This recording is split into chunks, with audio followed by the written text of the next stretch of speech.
اس میں جو پچھلے 2 آرڈرز آئے ہیں ان کے مطابق اگر جو تمام اسٹوڈنٹس جن کی ہم نے لسٹ 2022 میں دی تھی اگر وہ بازیاب نہیں ہوتے، جن میں اب 12 اسٹوڈنٹس رہ گئے ہیں، تو پھر وزیر اعظم کے خلاف بھی ایف آئی آر ہو سکتی ہے، وزیر داخلہ کے خلاف بھی ہو سکتی ہے، اور وہ تمام پبلک فنکشنریز کے خلاف ہونی چاہیے ایف آئی آر درج جو اپنی ذمہ داری نہیں نبھا پا رہے. تو ظاہری سی بات ہے کورٹس کو اس میں ایک زیادہ پرو ایکٹیو رول لینا چاہیے فنڈامنٹل رائٹس کے تحفظ کے حوالے سے. اب تک 1-2 کورٹس کو چھوڑ کر اوور آل کورٹس کا رویہ بہت ڈس اپوائنٹنگ رہا ہے.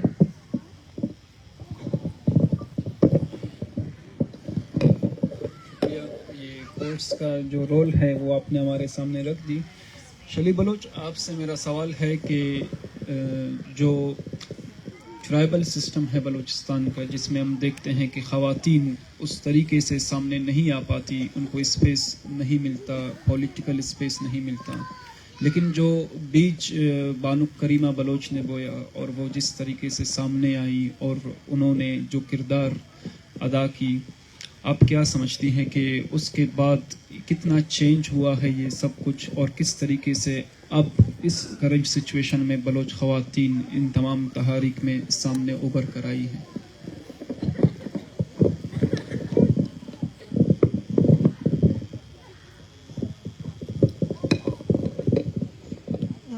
جی دیکھیں، بلوچ سماج یا بلوچ معاشرے میں ایک سوچ پیدا کیا گیا ہے کہ پدرشاہی نظام اور قبائلی نظام یہ بلوچ خواتین کو پڑھنے نہیں دیتی، باہر نکلنے نہیں دیتی یا سیاست کرنے نہیں دیتی، جس کے تحت بلوچ خواتین آگے نہیں بڑھ پا رہے. یہ میں یہاں پہ واضح کہنا چاہتی ہوں کہ یہ جو نظام ہے یہ ریاست کی طرف سے مسلط کی گئی ہے. یہ جس کو بلوچ معاشرے میں پروان چڑھا جا رہا ہے یہ بالکل بھی درست نہیں ہے. اگر ہم بلوچ سماج، بلوچ معاشرے کو بغور مطالعہ کریں تو ہمیں ایسی کئی مثالیں ملتی ہیں جہاں بلوچ خواتین نے ہماری رہبری اور رہشونی کی ہے، جن کو پوری طرح سے بلوچ مردوں کی طرف سے آزادی ملی ہے. ہم اگر اپنی تحریک، موجودہ جو تحریک ہے، اس کو دیکھ لیں اور یہاں دھرنے میں دیکھ لیں، خواتین کی مجموعی تعداد سے یہ پتہ چل جاتا ہے ہمیں کہ ان کو اپنی فیملیز اور مردوں کی طرف سے کتنی سپورٹ حاصل ہے. دوسری بات، آپ نے بانو کریمہ کی ذکر کی تھی. یہ حقیقت ہے کہ ابھی جو تحریک ہے اس کو بلوچ خواتین ہی اس کی قیادت کر رہی ہیں، اس کو لیڈ کر رہے ہیں، لیکن بانو کریمہ کی جو قربانیاں ہیں، جو جد و جہد ہے، ہم ان کو بھی اگنور نہیں کر سکتے، کیونکہ بانو کریمہ کی لازوال قربانیوں کی بدولت سے آج بلوچ خواتین، میں سمجھتی ہوں بلوچ خواتین اس تحریک کو لیڈ کر رہے ہیں. بانو کریمہ جب 18 سال کی تھی تو بانوک نے اپنی اسٹوڈنٹ پالیٹکس اسٹارٹ کی تھی، گراؤنڈ پالیٹکس. 2005 کو بانو کریمہ نے گراؤنڈ پالیٹکس اسٹارٹ کی تھی اور 2005 کو وہ بلوچ اسٹوڈنٹ آرگنائزیشن آزاد فیمیل ونگ کی صدر بھی سلیکٹ ہوئی تھی. آج بانو کی قربانیوں کی بدولت ہم خواتین اس مقام پہ پہنچ چکے ہیں. اگر ہم دیکھیں، بانو کریمہ نے اس ٹائم اپنی جد و جہد اسٹارٹ کی تھی کہ اس ٹائم پورا بلوچستان ریاستی ظلم اور جبر کا شکار تھا، لیکن اس ٹائم ہمیں خواتین سرفیس پولیٹکس پہ نظر نہیں آتے. بانو کریمہ واحد لڑکی ہے، واحد بلوچ خاتون ہے کہ وہ بلوچ اسٹوڈنٹ آرگنائزیشن BSO آزاد کی چیئرپرسن بھی رہی ہے اور BBC کی 2016 کی جو 100 خواتین میں اس کا نام بھی شامل رہا ہے. بانو کریمہ کی سیاسی جدوجہد کی وجہ سے، بانو ریاستی ظلم اور جبر کی وجہ سے وہ جلاوطن ہو گئی، کینیڈا چلی گئی، لیکن بانو کریمہ کو بھی وہاں پہ بھی نہیں بخشا، وہاں پہ بھی وہ ریاستی ظلم اور جبر کی شکار بنی. 20 دسمبر 2020